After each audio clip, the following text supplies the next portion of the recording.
Ready, 3, 2, 1, start. Commonality of the issue binding criminal petition number 26-P of 2020 with criminal petition number 27-P of 2020 directed against Aurangzeb and Maluk respondents respectively necessitates a joint consideration full stop. The respondents were hauled up on 28th November 2017 by a contingent of anti-narcotic force Peshawar with 18.600 kilograms of methamphetamine, a synthetic psychoactive drug designated as a contraband within the contemplation of Section 8 of the Control of Narcotic Substances Act 1997. It comprised of 34,000 tablets wrapped in packets comprising two lots separately secured from different points. 34 tablets from each lot were sent for forensic analysis that confirmed their narcotic character as methamphetamine, benzodiazepine, phencyclidine, and morphine. Full stop. New paragraph.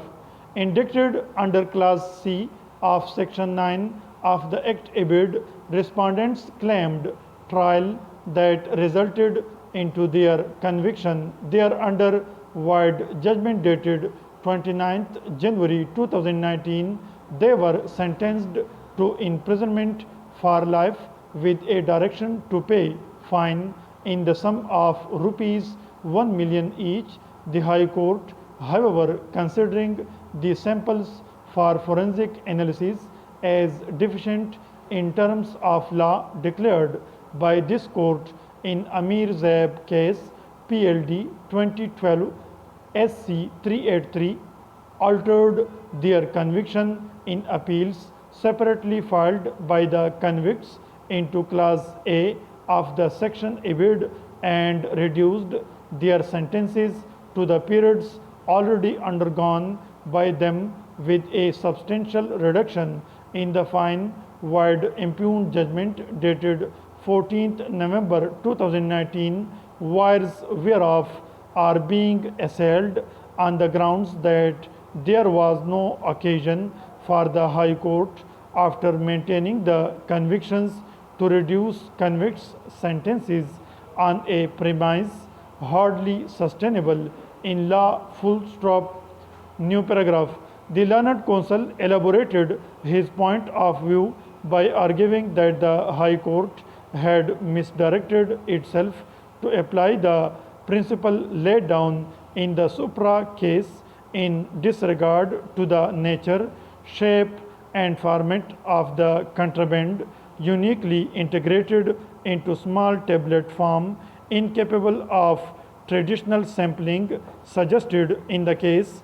He next argued that the Control of Narcotic Substances Act covered a wide range of narcotic drugs, psychotropic substances, or controlled substances manufactured, marketed, and administered through various mediums other than usual chunks of shaped pieces, and thus, in the peculiar circumstances of case, dispatch of 34 tablets from each lot squarely constituted representative samples, leaving no space for a contra hypothesis.